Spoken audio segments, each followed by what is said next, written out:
With the Government Commission about to report on how we design new homes, should decisions on new developments be left to the market rather than local councils in England?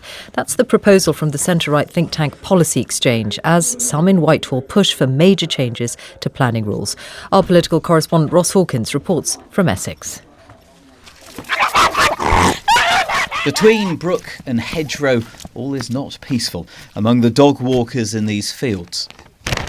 Rosie Pearson is campaigning against a big new building scheme, a garden community, they call it, proposed on this spot. Right, well, what we can see here is one of the outer reaches of what's known as West Tay. It's a 24,000 home new town. If you stood in the middle of it, you would not be able to see from one side to the other. And her conclusion? We're going to end up with huge, sprawling dormitory estates without employment, which people have to travel to and from. These promises of utopian, wonderful garden communities, they simply cannot be delivered. One of the people making promises about a community that would take 40 to 50 years to construct in full is Councillor John Spence, and he is diplomatic. We are far better to create purpose-built communities with all the good amenities, with all the environmental protections, with all the infrastructure, than to endlessly tack on new housing developments at the corners of existing historic dwelling places. In the country, though, the protesters can be more brusque. Norman Stegman tells me you could call him the ultimate NIMBY because... Personal opinion, I'd rather see a garden town built in the north of England because they deserve it and we don't. He personally wants these houses built in the north. So what about a young couple of local teachers who can't afford a home here, I ask? What do you say to them? What do we do historically? We move if necessary. If you can't afford to live here, then move, he suggests. Now, the Policy Exchange think tank recommends elected politicians should get a say on overall planning rules for an area, but after that, no say on individual developments, making it much harder for Norman to object. From the think tank, Jack Airy.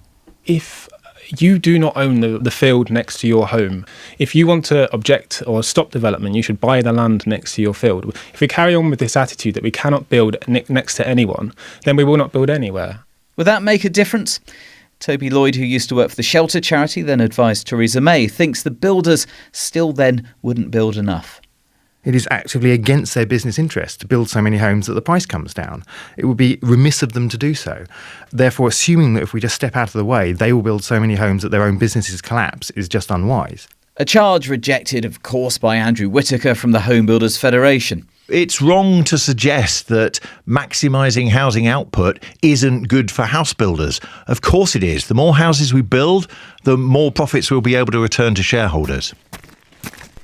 Feels like we've been here before, doesn't it? Every time there's a big construction project, every time a politician pledges a revolution in housing, could anything really change? Our sense of place has been wound into our national identity more effectively than anywhere else in Europe.